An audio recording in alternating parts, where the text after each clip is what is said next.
वजीर आजम इमरान खान का लॉकडाउन खत्म करने के साथ ही तमाम सूबों में जहां मार्केटें दुकानें खुल गई, वहीं पे दीगर सूबों के साथ बलूचिस्तान के तमाम सरकारी और निजी तालीमी इदारे बंद है, जिस पे ऑल प्राइवेट स्कूल्स एसोसिएशन के रहनुमाओं ने सख्त तशवीश का इजहार करते हुए कहा कि लॉकडाउन की वजह से हम सबसे ज्यादा मुतासर हुए हैं। अगर हमारे मुतालिबात गवर्नमेंट और बलूचिस्तान ये ना माने तो इत्तिजाजन हमने फिर मजबूरन सीएम हाउस में अपने तमाम स्कूलों की चाबियां जमा करने हैं।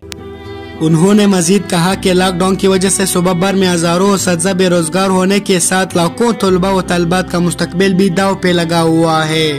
बहुत हैरानकुन बात है कि हुकूमत बाजारें, शॉपिंग मॉल्स और मार्केटें वगैरह खोल रहे हैं, लेकिन तालीमी इदारों की खोलने के हवाले से तजब्जुब का शिकार है। मैं समझता हूँ कि बच्चे घरों और मालों से ज़्यादा तालीमी इदारों में महफूज हैं, क्योंकि वहाँ एहतियाती तदाबीर न होने के बराबर है। उन्होंने वजीर आजम इमरान खान और सीएम बलूचिस्तान जाम कमाल से और निजी तालीमी इदारे फौरन खोलने का मुतालिबा कर दिया। तमाम तलबात 8 लाख के करीब हैं और 50,000 हमारे टीचर्स हैं, तो इन सब की जो है मुस्तकबिल दाव पे लगा हुआ है। उन्होंने कहा कि हम कोरोना वायरस से बचने के लिए SOPs पे अमल दरामद के साथ हर मुमकिन ताउन के लिए तैयार हैं।